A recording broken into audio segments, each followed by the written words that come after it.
ఊర్మిళాదేవి నిద్ర ప్రారంభము కొంచెం పాట ముందు రీల్లో ఉన్నాయి. కథ అంతా ఈ రీల్లో ఉంటుంది. కథ ఏంటి అని అంటే 14 సంవత్సరాల వనవాసం తర్వాత రావణ సంహారం తర్వాత రాముడు సీత లక్ష్మణుడు అయోధ్యకు వస్తారు కదా. అప్పుడు శ్రీరాముని పట్టాభిషేకం అవుతూ ఉంటుంది అంగరంగ వైభవంగా. అప్పుడు అలా జరుగుతూ ఉండగా సీతాదేవి శ్రీరాముని వద్దకు వెళ్లి, నాదా నాది ఒక విన్నపము, 14 సంవత్సరాలు మనతో పాటు లక్ష్మణుడు ఉన్నారు, తన భార్యతో తను దూరంగా ఉన్నారు కదా, 14 సంవత్సరాల నుంచి నా చెల్లి ఊర్మిళ నిద్రలోనే ఉన్నారు, ఇప్పటికైనా మీరు అనుమతి ఇచ్చి మీ తమ్ముడిని పంపించండి నా చెల్లి దగ్గరికి అని అడుగుతారు. అడగంగానే అప్పుడు తెలుస్తుంది శ్రీరామునికి ఊర్మిళాదేవి 14 సంవత్సరాల నుంచి పడుకొనే ఉన్నారని తనకు తెలియదు. రాముడు ఆ మాట విన్నంగానే చాలా బాధపడి ఆశ్చర్యపడి తన తమ్ముడిని పిలిచి, లక్ష్మణ నువ్వు తొందరగా నీ భార్య గదికి వెళ్లి తను ప్రేమగా సంతోషపరచు అని చెప్తే లక్ష్మణుడు తన అన్న దగ్గర అనుమతి తీసుకొని ఊర్మిళాదేవి ఉండే గదిలోకి వెళ్తారు. గదిలోకి వెళ్లేటప్పటికి ఊర్మిళాదేవి మంచిగా పడుకొని ఉంటారనమాట. తన మంచం మీద లక్ష్మణుడు కూర్చొని తన చీరని కొంచెం సర్దుతారు. సర్దేసినప్పటికీ ఊర్మిళకి తెలివొస్తుంది. అమ్మా ఎవరు నా రూమ్ లోకి వచ్చేసారు అని చెప్పి భయపడిపోయి తను ఇంకొంచెం ధైర్యం తెచ్చుకొని,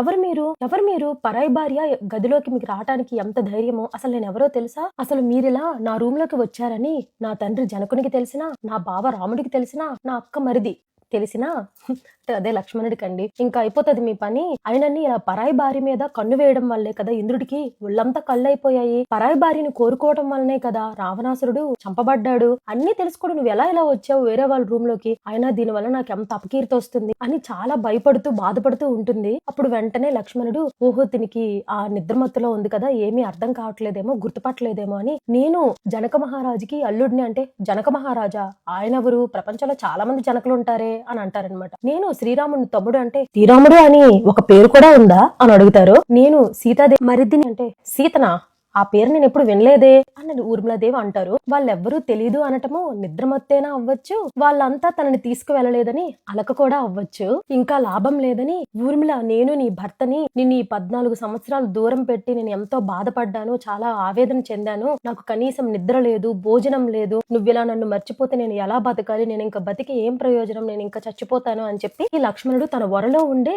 కత్తిని బయటకు తీస్తారు తనని తను చంపుకోవడానికి. వెంటనే ఊర్మిళాదేవికి మెలకువ అంటే మొత్తం మెలకు వచ్చేస్తుంది. మెలకు వచ్చి ఇంకా తన భర్తను గుర్తుపెట్టి, అయ్యో నాదా నన్ను క్షమించండి అని చెప్పి తన పాదాల మీద పడిపోయి ఇంకా కన్నీరు మున్నీరు అయిపోతుంది అనమాట. ఒకవైపు సంతోషము, తనని 14 సంవత్సరాలు విడిచిపెట్టేశారని బాధ, మీరెంతో మంచివారని నా తండ్రి జనక మహారాజు మీతో ఇచ్చి పెళ్లి చేశారు, కానీ మీరు మాత్రం నన్ను విడిచిపెట్టి చులకం చేసి మీరు 14 సంవత్సరాలు దూరంగా ఉన్నారని తన బాధను కూడా చెప్పుకుంటూ ఉంటే ఇంకా లక్ష్మణుడు తను ఓదార్చి, ఏదో జన్మలో ఎవరో పుణ్య దంపతుల్ని మనము విడగొట్టుంటాము, అందుకే మనం ఈ జన్మలో ఈ బాధని అనుభవిస్తున్నాము అని చెప్పి తనని ఓరడించి ప్రేమగా దగ్గరికి తీసుకుంటారు. అదండి మన పాఠంలో ఇంతవరకు ఉంది కదా, మీకు మరి గుర్తొచ్చిందా? Thank you.